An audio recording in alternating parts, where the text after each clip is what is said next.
Today's video is sponsored by Flexispot. Well, it's been a couple of weeks since I've worked on these cabinets, and today we're going to install my final 3 drawers, make some drawer faces, as well as some cabinet doors. So let's get to it.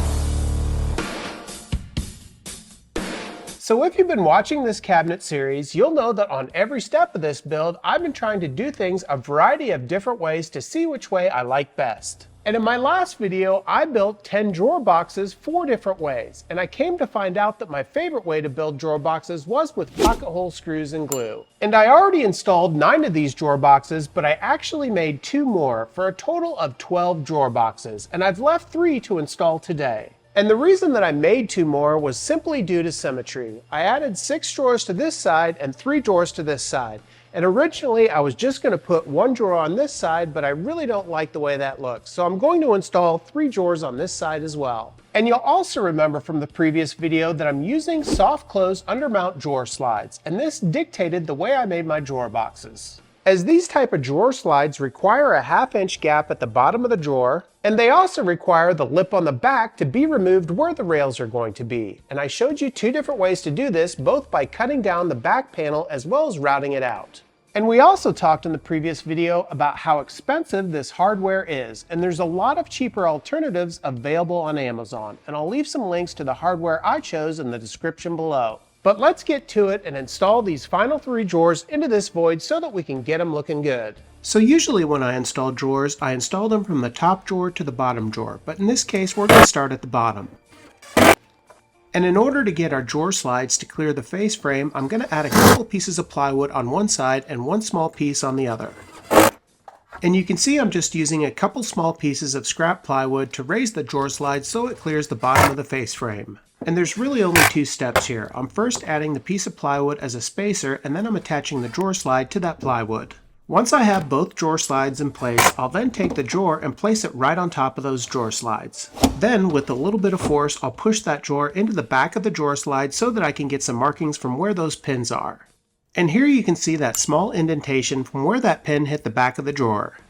And I'll use that indentation to carefully drill out 2 small holes into the back of the drawer. With those 2 holes in place, I can now begin to work on attaching the front clips to the front of the drawer. And I'm using this new black zero drill, which I featured a couple of weeks ago, and it's perfect for this application. And with both front clips in place, I can now place the drawer and see that soft close action.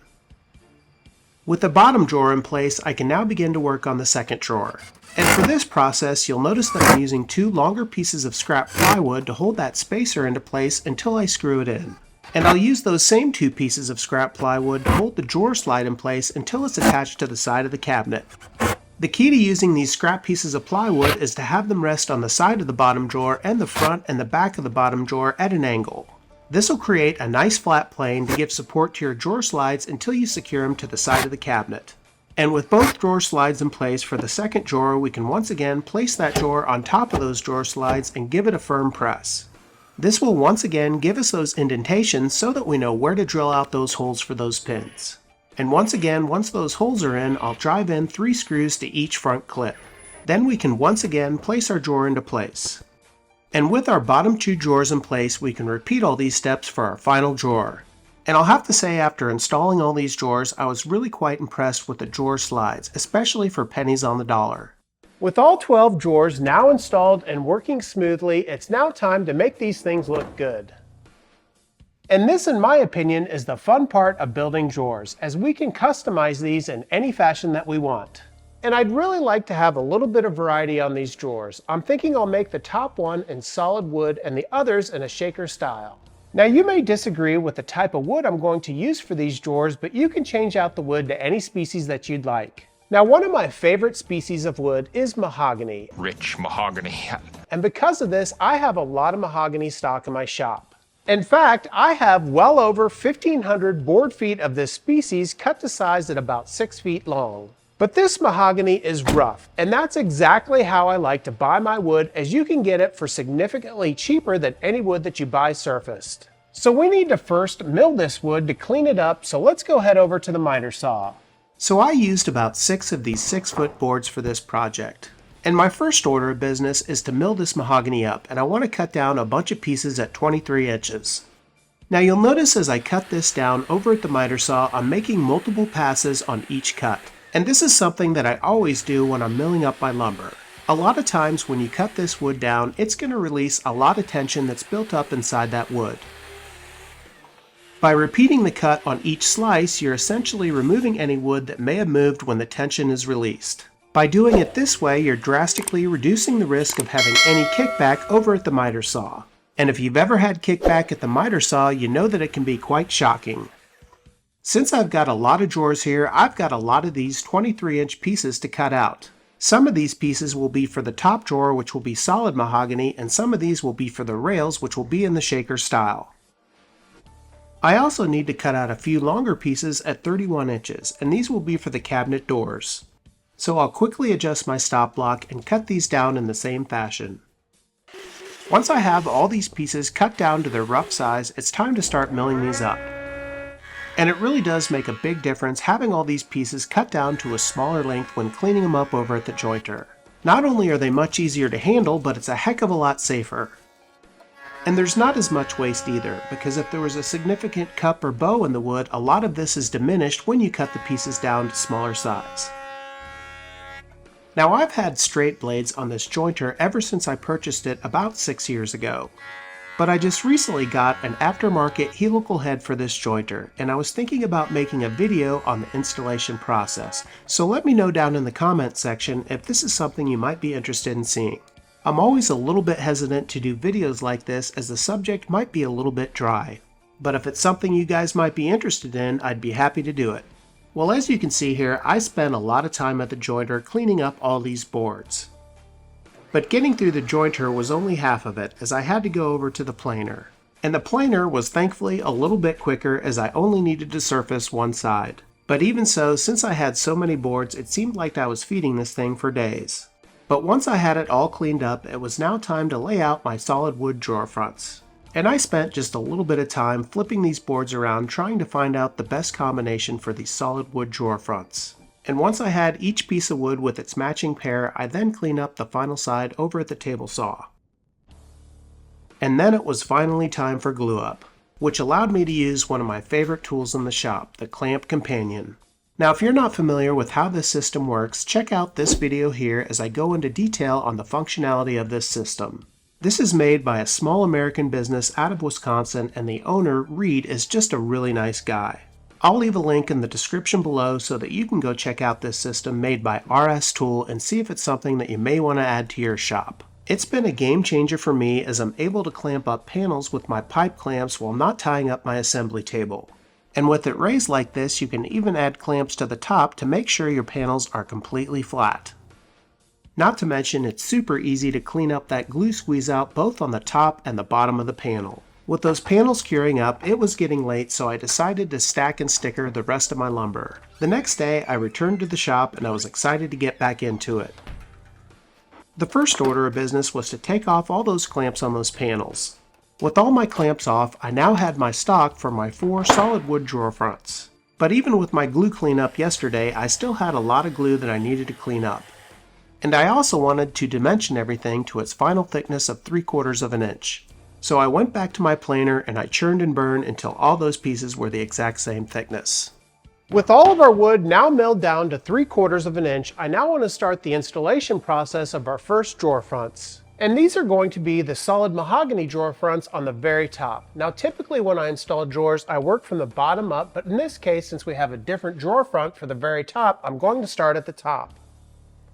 So I'm going to go get some measurements and get these top drawers cut down to size. Before we move on, let's have a word from today's sponsor, Flexispot. Over the last year, I've become a huge fan of Flexispot's adjustable desks. So much so that this new E7B Plus is my 3rd Flexispot desk. And if you've seen any of my videos lately, you'll know that this Flexispot adjustable desk is the main place that I showcase all the tools we take a look at on this channel. Not only that, but these desks are fully customizable and you can even create your own desktop, like this beautiful elm slab desk that I made for my wife. And because of the versatility of these desks, not only can they be a great woodworking project, but they also might be useful around the shop. Let's unbox this and check out my latest addition. So as I unbox this E7 Plus desk, the first thing that I notice is everything is packaged very well. All of the parts are protected by hard plastic as well as firm rubber foam, and there's absolutely no blemishes on any of the pieces. And just like with all Flexispot products, there's not a whole lot of parts to assemble here, and they always come with clear-cut instructions. In fact, this whole E7 Plus desk only has 13 steps in the instructions. And assembly time was under 30 minutes, including all of the electrical. With this desk fully assembled, let's plug it in and take a look at some of its features. One of the first things that you'll notice is this desk has a maximum static capacity of 540 pounds. It also has 3-stage legs suitable for all heights. Not to mention it's got 4-legged rock-solid stability. And the keypad is a dream to work with and even has a USB port to charge your phone. And that keypad allows you to set the height of this desk on the fly, or you can choose from 4 customizable presets for standing, sitting, and 2 other locations. With its lowest setting at 26 inches, and its highest setting at over 51 inches tall. And Flexispot offers all sorts of standing desks and ergonomic chairs to meet all your demands. And if you really want a stable desk with a premium frame, I'd recommend this E7 Plus with its 4-legged design. And my Flexispot chair complements this desk perfectly. So check out the link in the description below and use my coupon code to get $50 off the E7 Pro, the E7 Plus, or the E7L standing desk. Thanks again to Flexispot for sponsoring this video. Now let's get back to it. So the first order of business was to double check the dimensions of each one of the top drawers. Once I had those dimensions, I cut down each one of our top drawers down to size. And for each one of these drawer faces, I cleaned up one side and then used a stop block to cut it down to the exact length. And I took each one of these cuts extremely slow as I wanted to creep up on the exact measurement. And after going back and forth a few times, I was able to get the length cut down to size with a little bit of reveal on either side of the drawer. Then it was time to take a measurement for the height of these drawers. And it turns out I needed to remove 1.5 inches from each one of these drawer fronts. But I didn't want to take all this material off of one side, as it would make the seam off-center from the drawer. So I needed to remove 3/4 inch on either side to keep that seam right in the middle. So for all these drawer fronts, I cut 3/4 off one side, adjusted the fence, and cut 3/4 off the other side. And it's this little attention to detail that's going to make a big difference in the overall appearance of each one of these drawer fronts. And once all these drawer fronts are cut to height, you can see how that seam is directly in the middle.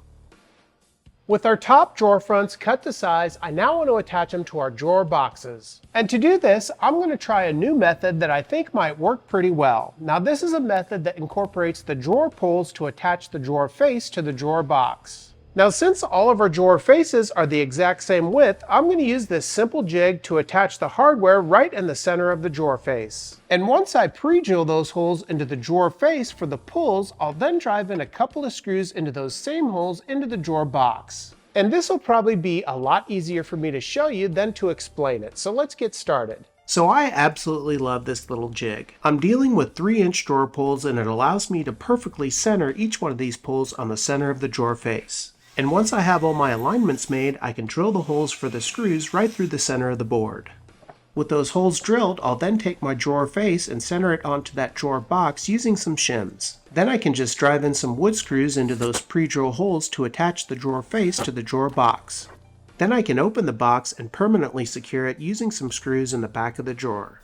And with the 2 screws on the interior of the drawer, I can now remove the 2 screws that we drove into those drawer pull holes. Then I can take my drawer and drill all the way through those 2 holes into the drawer box. And after that, it's just a matter of attaching the drawer pull hardware. And this truly is an easy way to make sure all of your alignments are perfect. And with the first one complete, I'll repeat this process for the other 3 drawers. Now this was the first time that I actually used these handy shims that I featured a couple of weeks ago, and these work great for this purpose. With their different gauges, I could find the perfect reveal for each drawer. And just like that, I had all 4 of our top drawers finished. Well, I'm super pleased with how these looked, and I'm even more impressed with how easy it was to put these drawer fronts on using the drawer pull method. But we've got a lot more drawer fronts to do. In fact, we've got 8 of them, and I'd like to do shaker style on each one of these drawers. So I'd like to have these 2 bottom drawer faces the exact same size, so I'm just taking a measurement of the void underneath the top drawer. And this comes in at 18 3/4, so we'll divide that by 2, which gives us 9 3/8. So I'll go over to the miter saw and set up a stop block at this exact measurement. These pieces that I'm cutting are going to be for the stiles on the drawers. For each one of these pieces, I'll be able to rip them in half and create 2 stiles from each board. And with all my cuts made, I've got my 8 pieces for my 8 drawers. Now I want to cut these stiles to the appropriate width, and I'm going to go with 2 inches exactly. So I'll cut each one of these 8 pieces into 2 2-inch strips. And just like that, we have 16 stiles.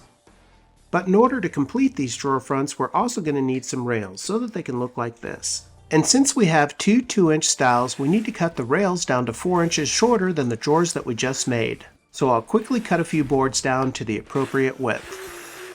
Now, since these cavities on either side of the cabinet will also have shaker style drawers, I want to get the dimensions of this cabinet as well. And these will have a 3/4 inch overhang on all sides of the door. So I'll quickly get the dimensions of the void and add 1.5 inches to get the total dimensions for the cabinet door. Then I'll head over to the miter saw and cut these pieces down to length. With all of my pieces cut to size, I can now rip each piece down to the 2-inch width. And there were a lot of these, and my dust collection seemed to get clogged as I was cutting these pieces down. And once I had all these rails and stiles cut to size, I then organized them and placed them on top of each cabinet. So now that we have all the rails and stiles cut out for these shaker style drawer fronts, we need to cut out the tongue and grooves for each drawer front frame. And the easiest way that I've found to do this is over at the table saw. So let's calibrate this table saw so that we can cut out all those tongue and grooves. So the first thing that I'll do is I'll grab my 1/2 inch setup block and set the height of my table saw to 1/2 inch. Now, since we're dealing with 3/4 inch stock, I'll set my table saw fence to 1/4 inch. This, in theory, allows me to cut one side, flip the board around, and cut the other side, and give me a 1/2 inch groove right in the center of that 3/4 inch stock. And with all those calibrations made, it's just a matter of rinse and repeat for all those rails and stiles. Well, that was quite the tedious process, but we're not out of the weeds yet, as we need to cut the tongues on each side of every single one of those rails. And we're once again going to do this over at the table saw. We're going to cut off a 1/2 inch on either side, just leaving the center tongue at 1/4 inch. And this is a process that I like to creep up on, so I've cut a scrap piece so that we can get our calibrations. So here I'm just setting the height of the table saw so that it will remove that 1/4 inch strip. Once I have the height of the table saw set, I'll remove both sides of the scrap piece to expose the tenon. And with the tenon exposed, I can now test the fit on one of our rails. And happy with the fit, I can now set my stop block on my miter gauge to cut out all of those tongues. And if there's one thing I've learned from this project, in doing a larger project, there's a lot of tedious processes. Whether it's milling, cutting the grooves, or even the tongues, this process becomes so repetitive it's easy to make a mistake. So for me, it's important that I keep my mind on each one of these cuts so that I don't make a stupid mistake this far along in the process. Once I have the tongues cut out on 2 of the rails, I'll just do a test fit to make sure this is turning out how I want it. And happy with the results, I'll continue the mind-numbing process of cutting out the rest of the tongues on all of the rails. With all of the tongues cut out, it's now time to focus on the panels that will sit inside the front of each one of these drawer faces. As you can see, each panel has a 1/2 inch lip that slides into that groove on one side. So I'll assemble the rails and stiles of a drawer face and then add 1 inch to the width and height so that we can make those panels. And that extra inch added to the height and width of each panel is to account for the 1/2 inch tongue that will slide into the 1/2 inch groove on each one of the rails and stiles. So I'll first cut all my panels down to the appropriate length using a stop block over at the miter saw. Once those panels are cut down to length, I'll take them over to the table saw and cut them to width at 6¼ inches. With the panels cut to size, I'll head over to the router table and raise my rabbiting bit to 1/4 inch. And this rabbiting bit removes a 1/2 inch of material, which is perfect to create the tongues on these panels. So I'll take each one of my drawer faces and remove a 1/2 inch of material from each side to create the tongue for each one of these panels. Now this is a fairly safe cut, but I am using a paddle just to make sure that nothing slips on me.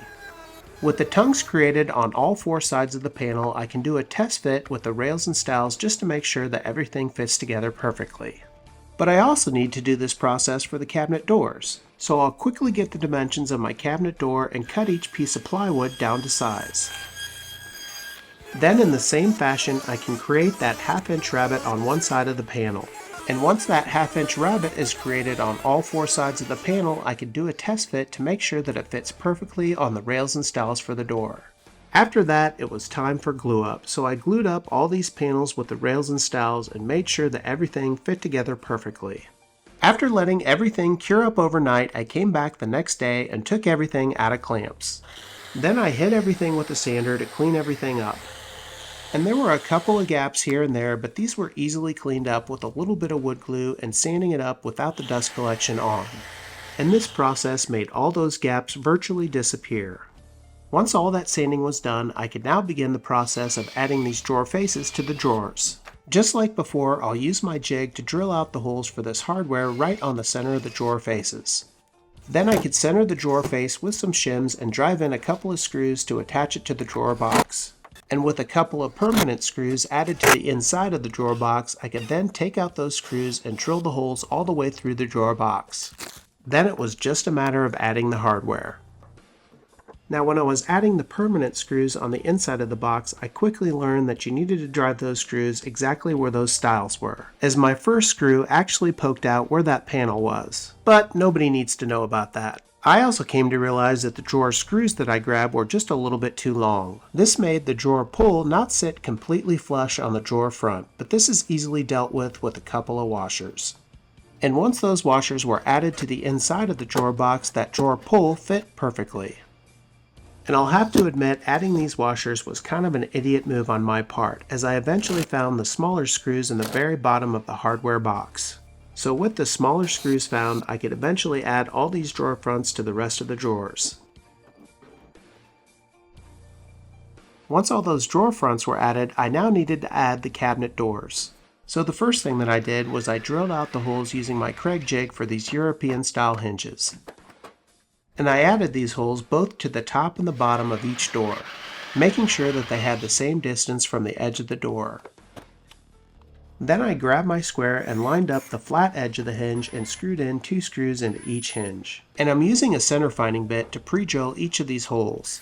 These bits really prevent the hinge from moving on you once you drive in your screws. After that, I headed over to the cabinet and used these 2 lifters to hold the door in place as I secured it to the cabinet. And with one cabinet door installed, I could then move over to the other side and repeat the process with the other door. And with both doors installed, I just needed to add the hardware to each door. So I carefully made my measurements where I needed to drill my holes for this hardware, and then I added each door handle. And I'm just as pleased with these soft close hinges as I was with those drawer slides. Well, that's going to wrap up today's video. I couldn't be more pleased with how these cabinets turned out. From the solid mahogany drawers to the beautiful shaker style drawers and even the cabinet doors, this is going to be a bench that's going to last me a lifetime. Well, I really appreciate you joining me today, and if you haven't already, make sure you hit that subscribe button, leave a like and leave a comment. It really does help out this small woodworking channel. Also, make sure you check out my website, www.flynndogwoodwork.com. Until next time, take care as always.